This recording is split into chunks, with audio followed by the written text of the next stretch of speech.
Oui, l'influencer, c'est une chose, mais il y a des gens qui ne sont pas toujours en facette d'influence. Mais quoi qu'il en soit, oui, grâce à Dieu, ils venaient à des cours, etc. Voilà. Donc, en fait, on reprend le plan de construction. Vous devez le comprendre, c'est aussi un des enseignements importants pour peut-être qui seul qui arrive. L'intellect de l'âme animale, donc, c'est celui que vous voyez tous les jours. Les chauffeurs de taxi, de bus, les gens dans la rue, les amis, les copines qui se réunissent pour parler. Il m'est arrivé ça. Ça, c'est l'intellect de l'âme animale uniquement. Voilà. Avec les sentiments, évidemment, de l'âme animale. Voilà. Donc, si on vit à ce niveau-là, évidemment, il n'y a pas de transformation. Il y a quelque chose de beau, de merveilleux, puisque l'âme animale de l'âme juive est aussi en grande partie divine. Il n'est pas comparable à l'âme animale du non-juif, simplement parce que le juif a accédé depuis le don de la Torah à une conscience divine. C'est ça qui fait le point de bascule. Vous voyez ? Et ensuite, il y a l'intellect de l'âme intellectuelle. Donc vous avez bien saisi l'intellect de l'âme animale ? Vous le connaissez tout le temps, c'est notre vie. Vous voyez arriver une personne, il y a une notion, je crois que j'ai entendu du Rav Rothenstein, l'âme divine, quand elle voit quelqu'un, elle se dit qu'est-ce que je peux lui apporter, et l'âme animale, elle se dit qu'est-ce qu'il peut m'apporter, qu'est-ce qu'il va me donner. Donc ça c'est le réflexe automatique, d'accord ? Donc en fait une personne qui est là quand elle a besoin de vous et quand elle n'a plus besoin, elle ne vous appelle plus, elle ne vous contacte plus, elle ne vous voit plus. Ça, c'est une expression de l'âme animale, donc un intellect de l'âme animale. Vous voyez ? Donc en fait, il faut absolument dévoiler en nous le kécher avec un juif, non pas parce que j'ai besoin de lui, mais parce que le lien avec un juif, mais parce que c'est un juif et que mon amour est un amour depuis l'âme divine. Et c'est pour ça que c'est une mitzvah. Parce qu'on peut se demander pourquoi, c'est ce que l'Admorazaken nous dit. Pourquoi la mitzvah, ve'afta l'racha kamocha? Tu aimeras l'autre juif comme toi-même. Et l'Admorazaken dit quelque chose de simple, qu'on connaît tous, et qui parle à notre âme animale. Si je l'aime, je l'aime. Si je l'aime pas, c'est tout. Comment on va m'obliger à aimer quelqu'un que j'aime pas? Et s'il est antipathique, et s'il me fait des ennuis, et s'il a une tête qui me revient pas, voilà. Il y a des tas de gens, j'ai pas envie de les aimer, quoi. Et en fait, ce principe-là, on peut même juste dire, il est juste indifférent. Et le Chida dit que l'indifférence, c'est le début de la haine. Donc en fait, on ne peut pas rester indifférent. C'est pour ça que c'est une mitzvah, on va dire, positive. Positive, c'est-à-dire qu'il faut faire quelque chose. Alors on ne sait pas quoi faire.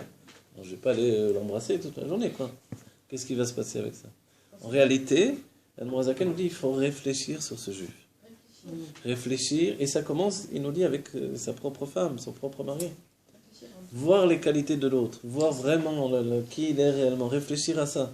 Et grandir l'estime de l'autre à nos yeux, c'est comme ça que l'on peut l'aimer. Mais c'est pas naturel. Tout simplement parce que l'amour, qui n'est pas un amour physique, n'est pas une chose naturelle.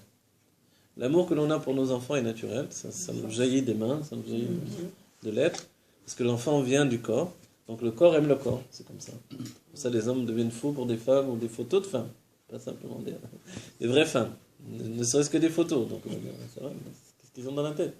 Mais parce que l'image même du corps entraîne le désir du corps, vous voyez? Et c'est pour ça la nécessité de couvrir son corps, de le cacher, de le réserver uniquement pour une femme à son mari. Parce que, en donnant mon corps, finalement, j'attire le corps. Donc c'est pas étonnant ensuite que des choses se passent. Donc en fait, je dois me protéger de ce côté-là. Donc si on comprend bien, l'amour de l'âme animale, c'est ce réflexe que l'on a vers un autre pour tirer de l'autre, finalement, une source de bienfait. Quand cette source de bienfait, elle est divine, alors en fait, la Torah nous dit, vas-y, fonce, continue. C'est-à-dire que quand un élève va te poser des questions à un Rav, jusqu'à lui casser la tête, et quand c'est pour comprendre la Torah, bien sûr, il y avait par exemple, le Rav Moshe Feinstein, qui était un grand posek halakha en Amérique, qui a eu beaucoup de discussions avec le Rabbi, etc. Le Rav Moshe Feinstein, il y avait une femme, toutes les veilles de Shabbat, qui lui téléphonait pour lui demander à quelle heure rentrait Shabbat. Et lui, avec une grande patience, il lui disait à quelle heure rentrait Shabbat, où il y avait des gens qui l'appelaient pour demander quel bracha on fait sur une pomme. Maintenant, c'était un posek, un décisionnaire qui fixait la halakha directement d'après la Gemara. Donc ça n'existe presque plus à nos époques, vous voyez. C'est-à-dire un homme qui avait une connaissance vraiment de toute la Torah. Et quand il ouvrait un livre, il ouvrait toujours à la bonne page. Parce qu'il donnait tout son temps à Dieu, donc Dieu lui faisait un miracle, il ne devait jamais chercher pas de temps. Voilà. Nous, des fois, quand on dit, attends, je vais te dire la source, et dafka j'attends. Donc Dieu lui donnait parce qu'il ne perdait jamais de temps. Il mettait entièrement donné la Torah. Mais par Avat Israël, il était capable de jamais faire de reproches, de dire, voilà, on fait sur une pomme la bracha de Boré, Péri, Ahet, etc. Oui. Et ça, cet amour que l'on doit avoir, évidemment, on dit si c'était un tzaddik, il y a des grandes chances que ça ne soit pas un tzaddik en réalité. Que ce soit un Benoni ou un autre niveau même. Et malgré ce, et avec ça justement, je dis ça dans le sens où si ce n'est pas un tzaddik, c'est-à-dire c'est quelque chose que l'on peut faire nous aussi. Avoir la patience pour chacun d'entre nous. Vous voyez ? Avoir la patience pour l'autre, pour son mari, pour ses enfants. Vous voyez ? Si on devient psychologue et qu'on nous paye pour écouter quelqu'un, on a beaucoup de patience. Oui, c'est quoi votre problème ? Mais dès que c'est gratuit, c'est pas évident de se dire bon, maintenant, voilà.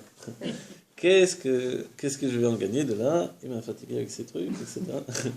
Et on pense déjà, bon, je dois faire ça, tout ça. Ah oui, d'accord, on répond pour établir un contact, quand même. C'est exactement ça. Voilà. Et on est automatiquement comme ça, et même dans le couple, et même dans la vie, et surtout avec les téléphones, etc. Donc on doit avancer, on doit débloquer ces systèmes-là, puisque la chassidut devient Besser Adat, c'est-à-dire quand on se libère de ses préoccupations personnelles.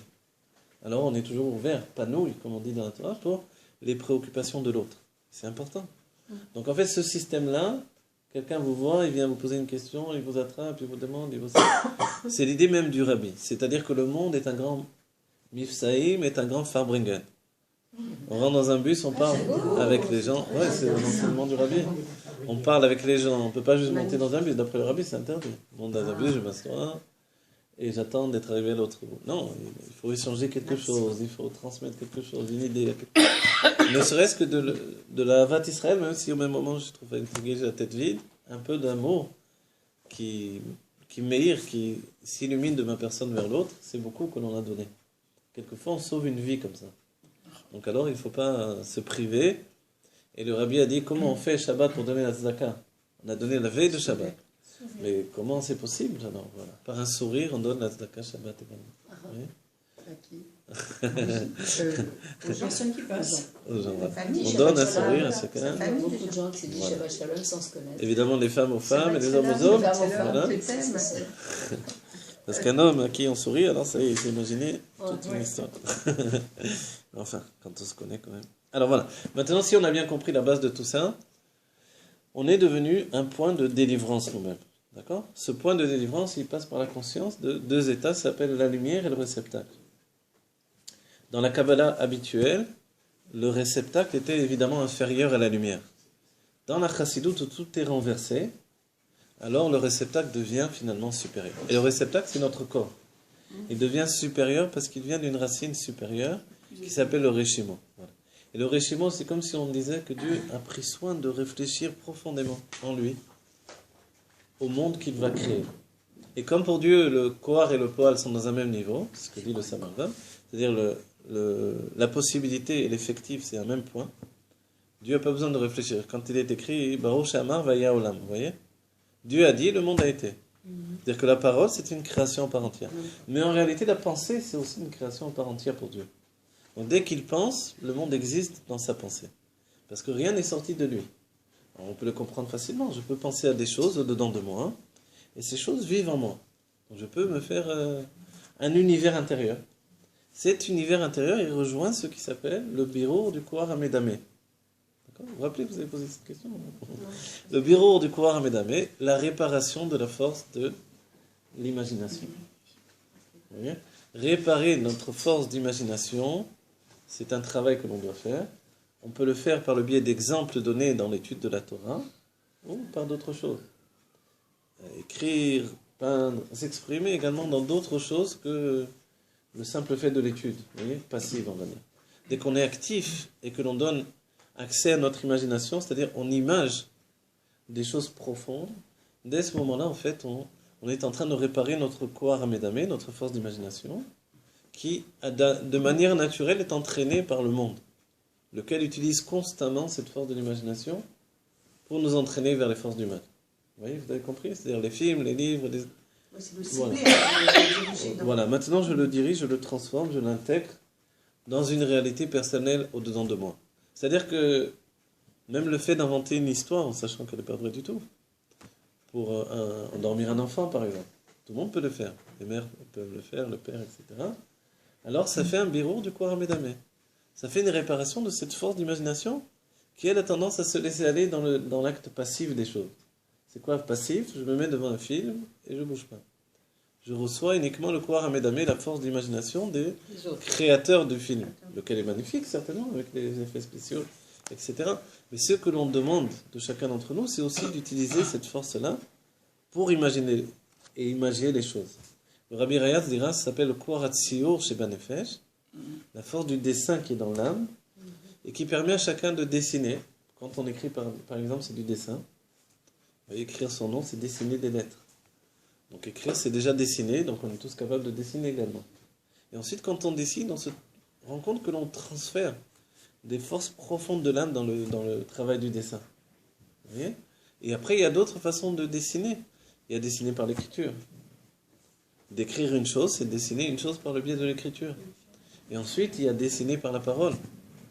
Être capable, vous voyez, il y a deux personnes qui racontent une histoire, une personne, on s'endort, et une autre personne, c'est palpitant, c'est merveilleux. Quelle est la différence? La différence, c'est ce don du tziour. Un est un dessinateur accompli, et l'autre, c'est pas encore très bien dessiné. Donc alors, tout ce qui pouvait s'émerveiller, tout ce qui pouvait être un point d'émerveillement par sa parole, alors c'est éteint au contraire. Vous comprenez tout ça? Tout ce cheminement, on ne peut pas dire que c'est pas pour moi, je ne suis pas occupé à cette chose-là, etc. Pourquoi ça s'est éteint? Pourquoi, au contraire, ça n'a pas fait un bureau alors que Parce c'est que le but? tout simplement, ce sont comme des muscles. Et les muscles, il faut les travailler. Moi, personnellement, pour faire ce travail, j'ai écrit des romans dans lesquels j'ai rentré par le biais de l'imagination les enseignements profonds de la Chassidoute et de la Kabbalah pour faire le bureau du Kouar Hamedameh de mon âme. Vous voyez? Ça, c'était une démarche personnelle. Et les Tanaïm le faisaient d'une manière où ils atteignaient le niveau de Xera Shava dont on a expliqué la semaine dernière. C'est-à-dire que deux mots sont identiques alors qu'ils ont un sens tout à fait différent. En fait, c'est parler du potentiel. C'est pas du potentiel, c'est la force du dessin qui est dans l'âme. Qu'elle s'exprime. Ouais, du dessin. C'est ce que dit le Rabbi Rayatz. Et le Rabbi Rachab allait au Louvre. Il restait des heures devant les tableaux du Louvre. C'est vrai, le Rabbi Rachab, il n'a pas de temps à perdre, a priori, non? Il restait des heures jusqu'à ce que le gardien le mette dehors. Et là-bas, entre autres, il a vu plusieurs tableaux qu'il a racontés. Et grâce à ces tableaux, il a compris en fait des enseignements de Chassidut profonds. Wow. Ouais. Le Rabbi Rachab? Le Rabbi Rachab. Comment c'est Pourtant, les tableaux du possible? livre, ils sont... Non, il faut choisir, effectivement. Il y a beaucoup de nus, tout ça, vous avez raison. Mais la force du choix, c'est notre force aujourd'hui encore. Vous voyez?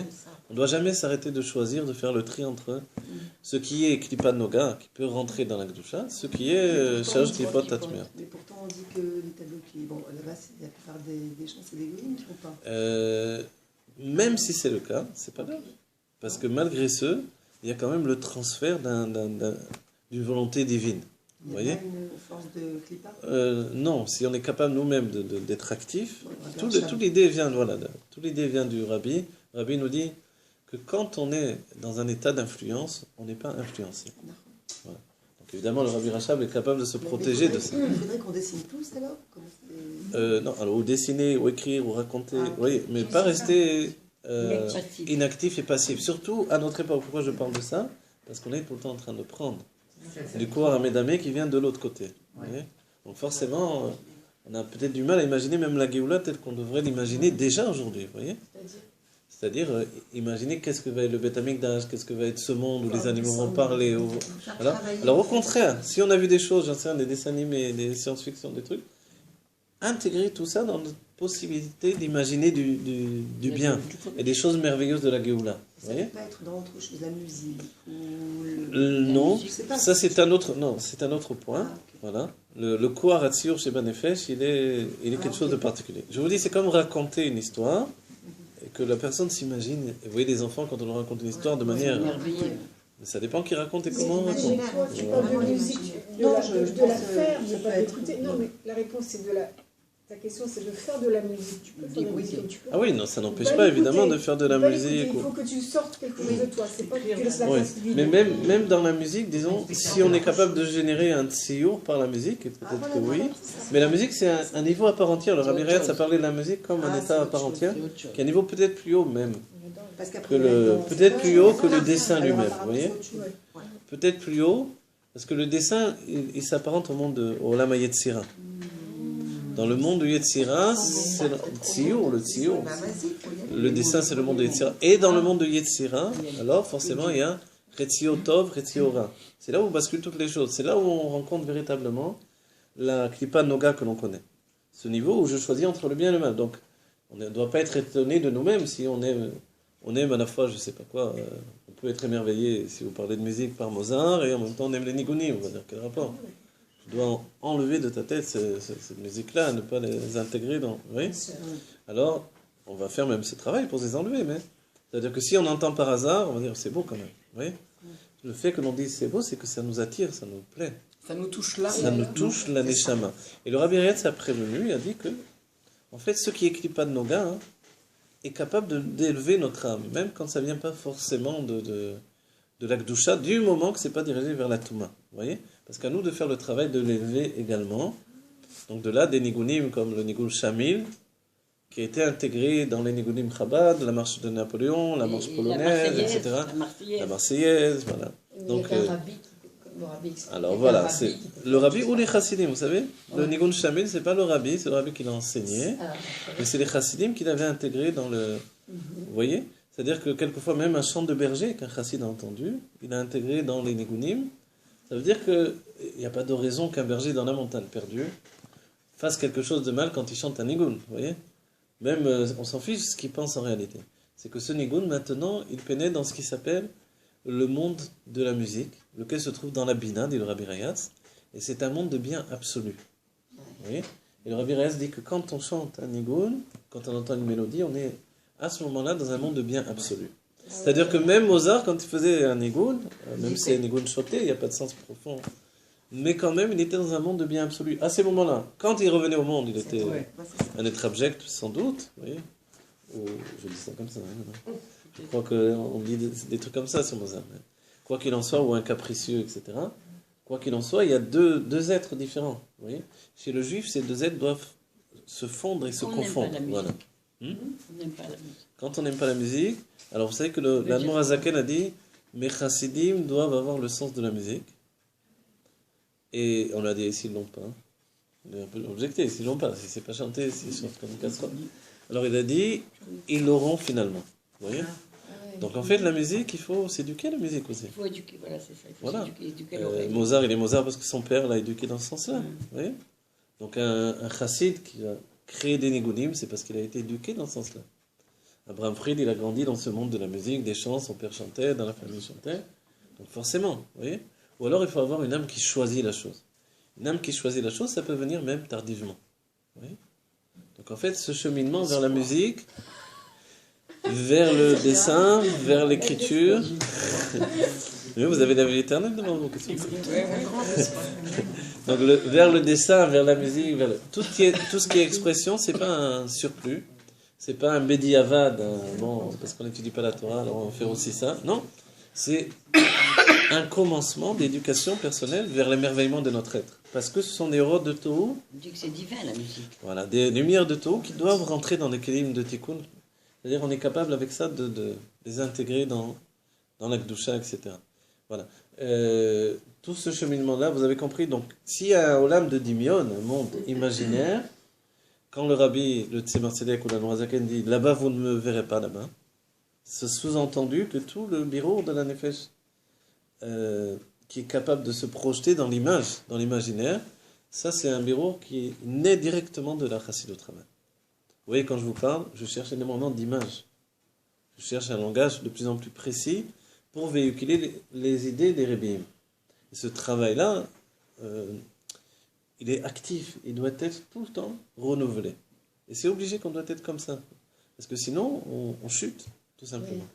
Et le rabbi dit qu'un mauvais exemple va faire chuter un élève, même si c'est un bon enseignement. L'enseignement est élevé, l'exemple est à la panim, l'élève va chuter. Donc, au lieu on est en train de l'élever, tout à coup, il a chuté. Et c'est le propre des âmes de la Sia de faire ce aller-venu. Ils font du bien et du mal. Ouais. Le propre de Le quoi? sad. Le propre des âmes de la Sia de faire ce mélange. Des âmes de la Sia. Voilà. C'est-à-dire des âmes qui sont uniquement liées au monde de l'action. Notre monde assis. C'est-à-dire qu'ils n'arrivent pas à attraper, à saisir le côté, C'est le plus bas. le côté, on va dire, raffiné des exemples. Plus l'exemple est grossier, plus il influence l'élève de manière grossière. Malgré que le sujet est extrêmement élevé. Et j'ai vu ça dans le monde de la Kabbalah. Le fait que des exemples peuvent être extrêmement bas et nous faire chuter terriblement. Alors que les sujets sont extrêmement élevés. Oui. Et c'est même le sujet de discorde entre le Baal Shem Tov et le Hari Akadosh dans le Gan Eden. Le Baal Shem Tov a dit au Hari Akadosh, il a dit, mais pourquoi tu as donné une Torah comme ça? Pourquoi tu n'as pas expliqué les choses? À commencer par le Tzimtzum Kepshuto. Oui. Le Tzimtzum expliqué... Le Hari Akadosh, c'est la Kabbalah. Voilà, c'est la Kabbalah, la Kabbalah moderne même, on va dire, codifiée. Donc le Tzimtzum qui fait qu'on a l'idée qu'on s'est séparé de Dieu. Alors pourquoi on va donner un enseignement pareil? En fait, c'était un rêve d'un chassid qui rêvait des ça au moment de la Seuda Shlishit avec le Baal Shem Tov. Et le Baal Shem Tov lui a demandé, raconte ton rêve à tout le monde maintenant, quand il s'est réveillé. Et en fait, donc il a vu le Harizal et il a vu le Baal Shem Tov venir vers lui et lui dire, mais pourquoi tu nous as donné une Torah comme ça? Et le Harizal lui a dit, mais j'ai pas vécu suffisamment dans ce monde.